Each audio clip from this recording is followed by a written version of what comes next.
அடுத்தது என்ன படங்கள் கமிட் ஆயிருக்கீங்க? தொடர்ந்து ஹீரோவா நடிச்சிட்டு இருக்கீங்க. ஆமா, அடுத்த ஹீரோ நல்லா இருக்குண்ணே. அடுத்து நிறைய படங்கள் கமிட் ஆயிருக்குது. விடுதலை 2 இப்போ ஃபர்ஸ்ட் வரப்போகுது. டிசம்பர் 19, 20 நினைக்கிறேன். விடுதலை பாகம் 2 வருது. கண்டிப்பா விடுதலை 1 எப்படி அவங்க எல்லாத்துக்கும் பிடிச்சிருந்துச்சு, அதே மாதிரி விடுதலை 2ம் உங்க எல்லாத்துக்கும் ரொம்ப பிடிக்கும் நம்புறேன். நேற்று பாடல் வெளியாகிருக்கு, ரொம்ப வரவேற்கப்பட்டிருக்கு. இப்போ உள்ள பாடல்கள் இல்லாம எல்லாருமே 90s பாடல்கள் நினைவுபடுத்துற மாதிரி வச்சிருக்காங்க. இளையராஜாவோட இசை அந்த படத்துல எப்படி? ரொம்ப ரொம்ப நல்லா இருக்கு. நீங்க எல்லாம் பாட்டு கேட்டிருப்பீங்கன்னு நினைக்கிறேன். ஆமா, ஐயா இளையராஜா ஐயா உலகத்தின் தலை சிறந்த மனிதர்கள்ல கண்டிப்பா ஐயா இளையராஜா அவரால் அதை தவிர்க்க முடியாது. இன்னைக்கு 82 வயசு 83 வயசுலயும் ஒரு மனிதர் காலையில எந்திரிச்சு 4 மணிக்கு எந்திரிச்சு தொழில் பக்தியோட உட்காந்து தியானம் பண்ணி பாடல்கள் எழுதி, இந்த வயசுல பாடல்கள் எழுதி மியூசிக் போட்டு பாடி இருக்காருன்னா உண்மைக்கு அவர் இருக்கிற சினிமாவில், அவர் ஒர்க் பண்ணிட்டு இருக்க சினிமாவில் நானும் ஒரு நடிகனா இருக்குங்கிறது மிகப்பெரிய பாக்கியமா நினைக்கிறேன். உண்மைக்கு இன்னைக்கு அவர் இருக்க இந்த காலகட்டத்தில் நம்மளால இருக்கிறது ஒரு பெரிய பாக்கியமா நினைக்கிறேன்.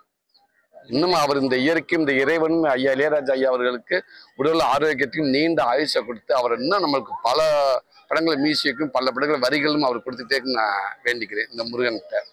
இன்னைக்கு மியூசிக் வந்து எழுத்து வடிவில் எழுதக்கூடிய ஒரே இசையமைப்பாளர் வந்து இளையராஜா தான் அப்படின்னு ஒரு வந்துகிட்டு இருக்கு. அந்த எந்த அளவுக்கு அதை வந்து உண்மை, அவருடைய எழுத்துல வந்து நீங்க ஒரு மியூசிக்கா நம்ம கடந்து போயிட முடியாது. எவ்வளவோ பாட்டுகள் வரும், பாட்டை கேட்டு அப்படியே போயிட. ஆனா இன்னைக்கு ஒரு எளிய சாமானியன், ஒரு ரசிகனும் கூட அவருடைய ஒரு சாதாரண சாமானியன் கூட அவருடைய பாடல் வரிகளை கேட்டால் திருப்பி பாடிக்கிட்டே இருக்க தோணும்.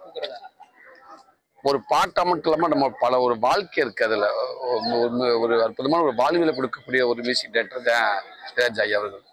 புக்கு தான் உண்மை, காலத்துக்கு நம்ம படிச்சுக்கிட்டே இருக்க வேண்டிய ஒரு புக்கு தான் அது. இளையராஜாண்டு ஒரு அவ்வளோ அந்த உருவத்துக்கு அந்த உயர இருக்கிற அளவுக்கு ஒரு புக்கு தான் அது. நீங்க அடுத்தது என்ன படங்கள், எத்தனை படங்கள் நீங்க சினிமா மேலும் நகைச்சுவை நடிகராக நினைக்கிறீங்களா? வாய்ப்பு இருக்கிறது. கதாநாயகனும் நல்லா போயிட்டு இருக்குது. காமெடியும் நீங்களே கொடுத்தீங்க, கதாநாயகனும் இந்த மக்கள் தான் கொடுத்துருக்காங்க, வரவேற்றிருக்காங்க. போவோமே, தொடர்ந்து போவோம். அடுத்து விடுதலை 2க்கு அப்புறம் அடுத்து விலங்கு வெப் சீரிஸ் அதை இயக்குன டாக்டர் பிரசாந்த். ஆமாம், அவர் கடுன் படத்தை கொடுத்த ப்ரொடியூசர் கே. குமார் சார், அவங்க தயாரிப்பு அடுத்து நான் நடிக்க போகிறேன். அதுக்கு அடுத்து திருப்பி இன்னொரு பெரிய ஒரு அறிவிப்பு வரும்னு நினைக்கிறேன். கண்டிப்பாக எல்ராக் சார் கம்பெனிலேயே வெற்றிமாறன் சாருடைய பங்களிப்பு அடுத்து ஒரு அறிவிப்பு வரும். வெற்றிமாறன் இயக்கத்தில் நீங்கள் முன்னாடி நடிச்ச அந்த படத்துக்கு வந்து நிறைய எதிர்ப்புகள் இருந்துச்சு. திரையரங்கில் வந்து காவல்துறையினர் கூட குழந்தைகள் பார்க்கக்கூடாது அப்படிங்கிற ஒரு விமர்சனம் இருந்தது, எதிர்ப்புகள் இருந்தது. அடுத்து பாகம் 2க்கும் வந்து அதே இல்லையா, அது விமர்சனங்கள் நீங்கள் பார்த்துருப்பீங்க. குழந்தைகளை ஏன் உள்ள விடலை அப்படின்ட்டு நிறையா எல்லா பேரும் அதை கேட்டிருந்தாங்க. குழந்தையோட நாங்கள் பார்த்துருப்போம் அப்படின்றது. சில அந்த காட்சிகள் ரத்தங்கள் சிலது, அதனால குழந்தைகள் பார்க்க வேண்டான்ற மாதிரி தான் அவங்க சொல்லியிருந்தாங்க. ஏ சர்டிஃபிகேட் வந்துருச்சு. கண்டிப்பாக இது யூஏ வரும்னு நினைக்கிறேன். ஆமாம், எல்லாரும் பார்க்குற படம் மாதிரி இந்த விடுதலை 2 கண்டிப்பாக இது இருக்கும். ஆமாம், இதுவும் கங்குவா படத்துக்கான எதிர்மறை விமர்சனம் எப்படி பாக்குறீங்க? ஜோதியா கூட சொல்லியிருக்காங்க, இந்த விமர்சனங்கள் வந்து முதல் காட்சி வெளியாகும் முன்னாடி இந்த விமர்சனங்கள் வந்து திட்டமிட்டு இருக்கு அப்படின்னு சொல்லிட்டு. எதனால இந்த விமர்சனங்கள் வந்து வைக்கப்படுகிறது? இல்ல, படம் நல்லா இருக்குங்க. நான் ஒரு எளிய ரசிகனா சொல்றேன். எனக்கு படம் ரொம்ப பிடிச்சிருக்கு. என் குடும்பத்தோட போய் பார்த்தேன். நான் என் குழந்தைகளுக்கு படம் ரொம்ப பிடிச்சிருக்குது. நீங்க நெகட்டிவா ஒரு 4-5 பேர் பேசுறாங்கன்றக்கா நம்ம அதை நம்ம மனசுல வைக்க வேண்டாம். நிறைய பேர் பாசிட்டிவா சொல்றாங்களே, எல்லாரும் படம் பார்த்துக்கணும்னு சொல்றாங்க. தமிழ் சினிமாவை அடுத்த கட்டத்துக்கு எடுத்து போறதுக்கு முயற்சி பண்ணியிருக்காங்க. அந்த எண்ணத்துக்கும் அந்த முயற்சிக்கும் நான் உண்மைக்கு நான் தலை வணங்குறேன். நம்ம எல்லாரும் பாராட்டக்கூடிய விஷயம். இவ்வளவு பேர் உழைப்பு போட்டிருக்காங்க இல்லையா, அதை நீங்க படம் பார்த்துருப்பீங்கன்னு நினைக்கிறேன். கடின உழைப்பு போட்டிருக்காங்க. ஒரு 2 வருஷத்துக்கு மேல அவ்வளவு பேருக்கு வேலை கொடுத்துருக்காங்க.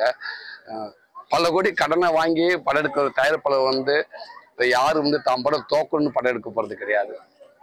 இவ்வளவு இத்தனை வருஷம் ஒர்க் பண்ணிட்டு ஒரு நடிகர் யாரும் வந்து நான் இந்த படம் தோக்கணும் அப்படின்னு நினைச்சு யாரும் நடிக்க போறது கிடையாது, உழைப்பப்பட போறது கிடையாது. எல்லாமே இந்த படம் வெற்றி அடையணும், மக்களுக்கு பிடிக்கணுன்றக்காக வேலை செய்யணும். கண்டிப்பா அது ஒரு நடந்திருக்குன்னு நான் நினைக்கிறேன். இதை ஒன்றும் கண்டிப்பா மக்கள் நிறைய சப்போர்ட் பண்றாங்க, நிறைய பேர் பார்த்துருக்காங்க. ஒரு சில பேர் வந்து அது வேற மாதிரி, அது அவங்க இப்ப எல்லாம் எப்படின்னு படம் பார்த்து சொல்றதை விட அது வாரம் வந்து அந்த கேமரா முன்னாடி ஏதோ ஒன்று சொன்னா, நெகட்டிவா சொன்னாதான் நிறைய பேருக்கு ரீச் ஆகுது. அதுக்காகவே வந்து படம் பார்த்துட்டு அதுக்காகவே சில பேர் பேசுறாங்க. அப்படி ஓகே, அது அவங்க தனிப்பட்டதா இருக்கலாம். கண்டிப்பா படம் எல்லாத்துக்கும் பிடிக்கும்ங்க. தனுஷ் நயன்தாரா மேட்டர் தெரியல, அது எனக்கு தெரியல. தனுஷுக்கும் நயன்தாராவுக்கும் இப்போ வந்து ஒரு இடைப்பட்ட ஒரு 10 கோடி ரூபாய் கேட்கறதுல ஒரு பிரச்சனை போயிட்டு தெரியலங்க, அதை நான் கவனிக்கல. அப்படியே இருந்தது அவங்களுக்குள்ள இருக்காத விஷயங்கள். கண்டிப்பா அது ஐயா முருகனை பார்க்க வந்திருக்கேன். திருச்செந்தூர் முருகனை போன வருஷம் வந்து, இந்த வருஷமும் வந்திருக்கேன். நான் வந்து கண்டிப்பா ஐயாவோட ஆசீர்வாதத்தை வாங்கி போனான்னு வந்து